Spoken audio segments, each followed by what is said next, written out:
अस्सलाम वालेकुम दोस्तों, की हाल चाल ने जनाब। तुसी देखते पे हो अपना देश पंजाब टीवी ते मैं तुहाडा मेज़बान मोहम्मद नदीम खरल। सब तो पहले अपने चैनल को करना है सबसक्राइब ते बेल आइकन ते क्लिक करना है। अच्छी ते बेहतरीन वीडियो दा नोटिफिकेशन हमेशा की तरह वीरां भरावां ते सज्जनां नूं मिलदा रहे। जिवें कि वीरां नूं पता है वीरां वास्ते नीली ते बेहतरीन और अनमोल तोहफे हमेशा अपना देश पंजाब टीवी की जिन्नत बढ़ाई दे ने। अज भी वीरां वास्ते जनाब एक पहलन लेकिन इंतहाई मकूल और बेहतरीन मुल्लां दे विच वीरां वास्ते असीं लैके हाज़र होए हैं। वीर वेखणगे राजी होवणगे। बाकी लेने देने मुकद्दर ने। पहलन चोटी है शाह काली मुश्कन इक्को रंग दी 5 नंबर निशान जनाब चिश्तियां दा लग्या होया है। लेने देने मुकद्दर ने। घर दी जनाब चोटी है वीरां दे सामने है शाह काली इक्को रंग दी और माशाल्लाह सिर्फ और सिर्फ पुछल दा सिट्टा चिट्टा है। पुछल माशाल्लाह एडी बरीक है जिवें कच दियां धारां ने और अलहमदुलिल्लाह बड़ी नफीस है। रुग रुग दा खूबसूरत थन 5 नंबर निशान लग्या होया है। जोटी मुंह तो चौगी या छिगी होनी है। शाह काली है पीछे कट्टी कट्टा है पीछे और माशाल्लाह बड़ी बरीक घरेलू जानवर है। घर दा जानवर है। कोई व्यापार दा नहीं कोई कुछ नहीं वाधा घाटा किसी किस्म का कोई नहीं। वीरां दे सामने जनाब पहलन और माशाल्लाह बड़ी एंटीक अल्हम्दुलिल्लाह अल्लाह दे फजलो करम नाल रेट भी इंतहाई मुनासिब देना है। बड़ा कमाल का रेट देना है। आज की वीडियो चलो पूरे पूरे पैसे बस कोई लम्मी चौड़ी गल नहीं कोई लम्बे चौड़ा रेट नहीं करना। पूरे पैसे में रब नवाज मैं सीधी गल पूरे पूरे पैसे और पूरा पूरा रेट करना है। मैं तुन्नी कौली किसी पासों मझ नूं कोई वाधा घाटा नहीं अल्लाह दे फजलो करम नाल पूरी बरीक है पूरी एंटीक है पूरी नफीस है अल्हम्दुलिल्लाह। और रेट भी इंशाल्लाह एडा मुनासिब देना है कि वीर रखती सारी रात बैठे सोची जाएंगे कि नदीम भाई आज रेट इंतहाई मुनासिब दिता सी। इंशाल्लाह पहली दूसरी काल तो जनाब चोटी विकनी है। चंगी चोटी है जवान है पहला सुआ सुई है। रब मुँह फड़ांदी फड़ो उसका मुँह किमें तसल्ली जी है मुँह की वह भी करवा देंगे इंशाल्लाह अल्लाह के फजल नाल। कोई वाधा घाटा कोई नहीं किसी किस्म का मुँह की असील तो सौ है। चार दंद है मेरा ख्याल है छगी है छगी है मुँह की सौ असील है। घर का माल है घर की जनाब चोटी है और पिछे ए कट्टा सो तकरीबन अज 5वां दिन है सूई नूं 5वां या 6वां दिन उसी और भरा है साडा ते गरीब मजदूर भरा है। अल्लाह पाक बरकत पावेगा ये माल च ते इंशाल्लाह पहली काल ते विके घरेलू चोटी है।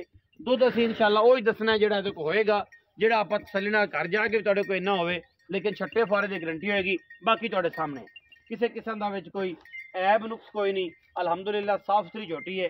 रब नूं झोटी नूं छड्डेगा भाई दी नहीं पेड़ा कटे नस्सी ते नहीं एवें ना बजाई फिर इन्होंने घर वाला पसंद करी माशाल्लाह झोटी तसल्ली नाल वेख लेना। घर की झोटी है थोड़े जे पैसों की इंशाल्लाह मकूल मुल देना है वीरां नूं। वीर पूरी तसल्ली दे नाल जानवर नूं वेख लैणगे अल्हम्दुलिल्लाह। कोई किसी किस्म का वाधा घाटा कोई नहीं सो माशाल्लाह। ले आओ ऐस मैं दी दी है ऐस मैं दी दी है जी है मैं चौथा सुबह सूई खड़ी ते जनाब कट्टी जी है मगर उत्ते बाल भी बैठा है।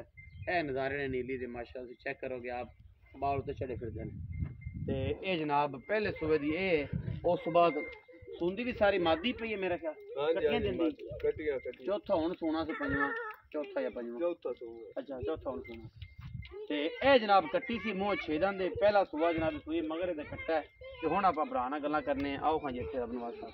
अस्सलाम वालेकुम की हाल चाल खैर मेरे तगड़े हैं बिरा दा ठीक है कम शाम अच्छा जमींदार ठीक है की हुई है बस मैंने लगता जरा मैं हुण जी पहलण मखाई है ए कदों दी सूई तकरीबन 5वां या 6वां थोड़ा उच्चा बोल 5वां या 6वां 5वां 6वां दे छठा फारा कोई छठा फारा गंड मरोड़ी कोई हो ये बिराद दिल करे सलना चोल होवे कोई वादा घाटा कोई किसी किस्म का मसला नहीं। अच्छा हुण ए दस तब नमाज पहला सुबह हुण सुनदी पई है इस टाइम मेरा सारा दूध है कितना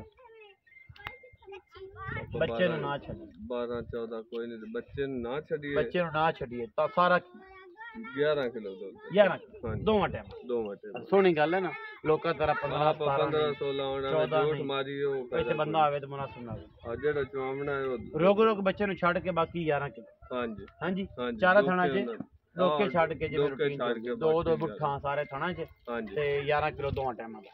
ਤੇ ਹੁਣ ਪਿਆਰ ਮੁਹੱਬਤ ਵਾਲਾ ਮੁੱਲ ਵਪਾਰੀਆਂ ਵਾਲਾ ਤਾਂ ਕਰੇਗਾ ਤੇ ਹੋਰ ਨਾ ਕਰੀ, ਸਾਡੇ ਨਾਲ ਤਾਂ ਪੱਕੀ ਜੀ ਗੱਲ ਕਰੀ ਭਰਾਵਾਂ। ਆਪਾਂ ਵੇਚਣੀ ਹੈ ਵਪਾਰੀ ਚੱਕ ਵਪਾਰੀ ਇਹ ਤੇ ਸਾਰੀ ਦਿਹਾੜੀ ਕੁੱਟੀ ਜਾਣਗੇ ਤੈਨੂੰ, ਫਿਰ ਲਾਈ ਜਾਣਗੇ। ਪੱਕੀ ਜੀ ਗੱਲ ਕਰਨੀ ਹੈ ਕਿ ਆਪਾਂ ਇਹਨੇ ਤੈਨੂੰ ਮੈਂ ਤੂੰ ਨਵਾਈਏ ਤੇ ਬੱਚਾ ਵੀ ਪਵਾ ਲਿਆ ਤੇ ਮੈਂ ਪਸਮ ਵੀ ਗਈ ਤੇ ਪਸੀਨੋ ਪਸੀਨੀ ਹੋਇਆ ਖੜਾ ਵਾਪਸ ਤੇ ਠੰਡ ਵਿੱਚ 3,90,000 रुपया ਬਸ बस। ਪੱਕੇ कोई आपा का लम्बा चौड़ा रेट नहीं करने अब ਕੋਈ ਹੋਰ ਪੱਕੀ ਗੱਲ और पक्की इस पक्की करानी ਇਸ ਪੱਕੀ ਕਰ ਜਿਹੜੀ ਤੇ ਰੁਪਈਆ ਵੀ ਆਪਾਂ ਬਾਅਦ ਚ ਨਾ 3,80,000 ਪੱਕੇ ਪੈਸੇ पक्के ਮੋਰੇ ਵਾਲਾ ਵੀ नहीं सर ਨਹੀਂ ਛੱਡ 3,80,000 ਰੁਪਇਆ ਹੈ। ਇਹ ਝੋਟੀਆਂ ਤੁਹਾਨੂੰ ਪਤਾ ਹੈ 4.5 4.5 ਲੋਕੀ ਮੁੱਲ ਕਰਦੇ ਨੇ। ਅਸੀਂ ਮੁੱਲ जोटी ਤੁਹਾਨੂੰ अपनी ਕੀਤਾ ਹੈ। महंगी है ਜੋਟੀ ਬਰੀਕ ਹੈ, ਨਫੀਸ ਹੈ, ਦਰਿਆ ਦੀ ਹੈ। ਜੋਟੀ ਦੁੱਧ ਕਰੇਗੀ 14 ਕਿਲੋ 13.5 ਕਿਲੋ 14 ਕਿਲੋ ਦੋਵਾਂ ਟਾਈਮਾਂ ਦਾ। ਰੇਟ ਤੁਹਾਡੇ ਸਾਹਮਣੇ 3,80,000 ਪੂਰੀ ਬਾਰ ਦੇ ਵਿੱਚ ਕੋਈ ਭਰਾ ਕੋਈ ਵੀਰ ਕੋਈ ਚੈਨਲ ਵਾਲਾ ਕਰੇ ਮੈਂ ਦਾ ਮੁੱਲ। ਜੋਟੀ ਪਹਿਲਣ ਕਿਸੇ ਦਾ 3,80,000 ਖੂਬਸੂਰਤ ਦਰਮਿਆਨੇ ਕੱਦ ਦੀ ਜੋਟੀ ਮਗਰ ਕੱਟਾ घर ਦੀ ਝੋਟੀ ਹੈ, ਪੂਰੇ ਪੈਸਿਆਂ ਦੀ ਝੋਟੀ ਹੈ ਔਰ ਇਨਸ਼ਾਅੱਲਾ ਨਫਾ ਕਰਨ ਵਾਲੀ ਝੋਟੀ ਹੈ। ਅੱਲਾ ਦੇ ਫਜ਼ਲ ਨਾਲ ਫਾਇਦਾ ਕਰਨ ਵਾਲੀ ਹੈ। ਕੋਸ਼ਿਸ਼ ਕਰਾਂਗੇ ਇਹਦੇ ਵਿੱਚ ਚਾਹ ਪਾਣੀ ਬਿਸਕਟ ਤੇ ਰਸਾਂ ਦੇ ਪੈਸੇ ਛਡਵਾ ਦੇਈਏ। ਬਾਕੀ ਲੈਣੇ ਦੇਣੇ ਮੁਕੱਦਰ ਨੇ। ਜਿਹਨੂੰ ਵੀਡੀਓ अच्छी लगे लाइक करे, शेयर करे, कमेंट करे और अपनी राय नाल जरूर आगाह करे। पाकिस्तान जिंदाबाद, पाक आर्मी हमेशा जिंदाबाद।